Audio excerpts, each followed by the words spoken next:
रूस यूक्रेन जंग के बीच भारत ने एक बार फिर रूस से अपनी दोस्ती तो निभाई, लेकिन जापान से बैर कर बैठा। दरअसल जापान की मीडिया में एक खबर सुर्खियों में चल रही है। खबर में जापान का दावा है कि यूक्रेन की मदद के लिए जा रहे एक सैन्य विमान को भारत ने अपने यहाँ उतरने की अनुमति नहीं दी।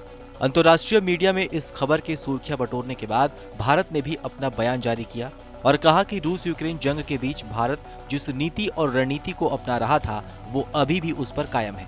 दरअसल भारत का कहना है कि वो इस युद्ध में शामिल किसी भी सैन्य विमान को अपने यहाँ से गुजरने की अनुमति नहीं देगा। हालांकि भारत के इस फैसले से जापान को कहीं न कहीं एक बड़ा झटका जरूर लगा होगा। जापान ने कहा कि भारत ने यूक्रेन की सहायता के लिए जा रहे एक सैन्य विमान को देश में उतरने की इजाजत देने से इनकार कर दिया। ये रिपोर्ट निक्केई एशिया ने दी है। रिपोर्ट के मुताबिक जापानी सत्तारूढ़ लिबरल डेमोक्रेट पार्टी के नीति प्रमुख साने तकाइची ने कहा कि भारत ने यूक्रेन की सहायता देने के लिए जापान सेल्फ डिफेंस फोर्सेस के एक विमान को देश में उतरने की अनुमति देने से इनकार कर दिया है। रिपोर्ट के मुताबिक भारत के इस विमान को जापान में एक बार लैंड होने के बाद पोलैंड और रोमानिया के जरिए यूक्रेन तक जाना था। ऐसे में इस घटना के सामने आने के बाद विशेषज्ञ कई तरह के अनुमान लगा रहे हैं। एक्सपर्ट्स का कहना है कि अगर ये रिपोर्ट सही है तो क्वाड ग्रुप और कमजोर हो सकता है। बता दें कि क्वाड ग्रुप में अमेरिका, ऑस्ट्रेलिया, जापान और भारत जैसे देश शामिल हैं। इस ग्रुप को कथित तौर पर रूस और चीन से निपटने के लिए बनाया गया है, लेकिन भारत और रूस के बीच की दोस्ती बेहद पुरानी है और भारत अब तक रूस से अपनी दोस्ती निभाने के लिए किसी भी चीज को दांव पर लगाने में पीछे नहीं हटा है। मौजूदा समय में यूक्रेन पर रूसी आक्रमण को लेकर अमेरिका, जापान और ऑस्ट्रेलिया जैसे देश रूस पर हमलावर हैं। वहीं भारत रूस के विरोध में बोलने से बचता नजर आ रहा है। ऐसे में क्वाड ग्रुप कमजोर पड़ने की लगातार संभावनाएं जताई जा रही हैं। बीते कुछ सालों में ये देखा जा रहा था कि भारत जापान के करीब जा रहा है।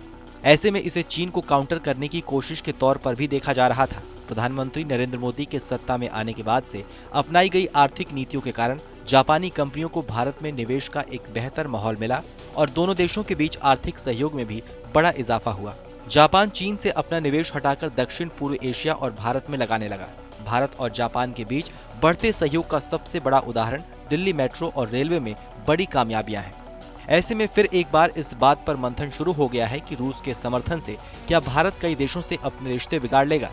गौर करने वाली बात यह है कि भारत के इस कदम के बाद जापान की तरफ से एक स्टेटमेंट जारी किया गया, जिसमें कहा गया है कि यूक्रेन जा रहे इस विमान में वहां के लोगों की सहायता के लिए दैनिक जरूरी सामान थे, लेकिन भारत की तरफ से अब तक इसका कोई जवाब नहीं दिया गया है। बहरहाल हमारी इस खबर को लेकर आपकी क्या राय है, हमें कमेंट सेक्शन में लिखकर जरूर बताइए। बाकी देश और दुनिया की तमाम बड़ी खबरों के लिए देखते रहिए TV9 भारतवर्ष।